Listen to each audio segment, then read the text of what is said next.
ہمیشہ معمول یہ تھا نبی کریم صلی اللہ علیہ وسلم کا، جب کوئی بات فرماتے، کوئی تقریر فرماتے، کوئی خطبہ دیتے، بلکہ تقریر خطبے کے علاوہ بھی اگر کسی وقت کوئی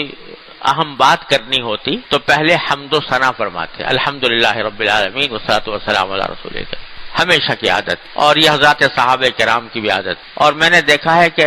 یہ آج کل عربوں کے اندر بھی الحمدللہ یہ سنت جاری ہے۔ اگر چند آدمی بیٹھ کر کوئی مشورہ کر رہے ہیں، کوئی جلسہ نہیں ہے،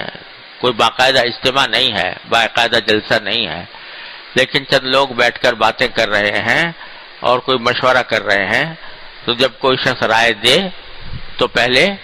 الحمدللہ والصلاۃ والسلام علی رسول اللہ کہہ کر پھر بات شروع کر۔ یہ ایک سنت ہے۔ یعنی بعض لوگ سمجھتے ہیں کہ بس جب خطبہ دیں گے یا جب تقریر کریں گے جب ہی کہنی چاہیے الحمدللہ اور والصلاۃ والسلام علی رسول اللہ، صرف اسی وقت نہیں بلکہ جب چند لوگ بیٹھے ہیں آپس میں بات چیت کر رہے ہیں، ایک بول رہا ہے تو دوسرا بول رہا ہے۔ صحابہ کرام کا بھی یہ طریقہ تھا، صحابہ کرام کا بھی یہ طریقہ تھا کہ جب کسی سے کوئی بات کرنی ہوتی، خاص طور سے ذرا کوئی اہم بات ہو، تو پہلے الحمدللہ، حمد و ثنا، اللہ تعالیٰ کی حمد، الحمدللہ رب العالمین والصلاۃ والسلام علی رسول کریم، کم از کم اتنا کہہ دے، نحمدہ ونصلی علی رسول کریم کہہ دے، الحمدللہ وکفی وسلام علی عبادہ الذین اصطفی یہ کہہ دے،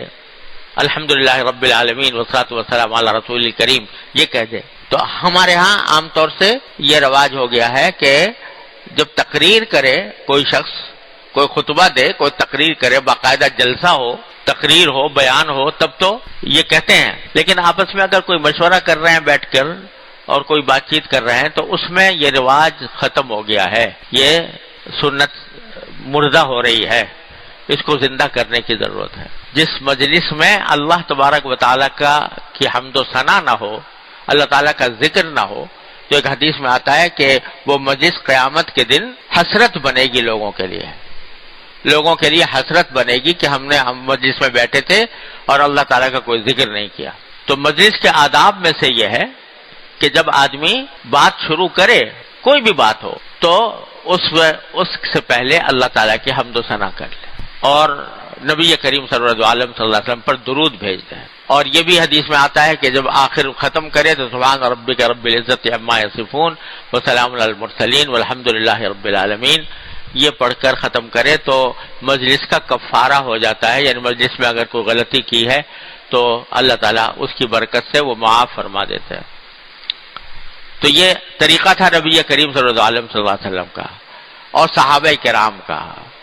ہم حدیث میں پڑھتے ہیں کہ جب آپس میں گفتگو کرتے تھے صحابہ کرام کوئی، اور خاص طور سے جب کوئی مشورہ کرنا ہو یا کوئی اہم بات کرنی ہو تو ضرور پہلے حمد و ثنا کرتے تھے۔ تو اسی طرح نبی کریم صلی اللہ علیہ وسلم نے، تو بھائی یہ سنت بھی زندہ کرنے کی ضرورت ہے۔ جب آپس میں بیٹھے کوئی مشورہ کرنا ہو، کوئی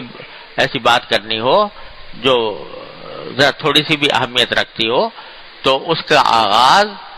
اللہ تبارک و تعالیٰ کی حمد و ثنا سے کرنا چاہیے اور نبی کریم صلی اللہ علیہ وسلم پر درود بھیجنے سے کرنا چاہیے۔ اللہ تعالیٰ ہم سب کو توفیق عطا فرمائے۔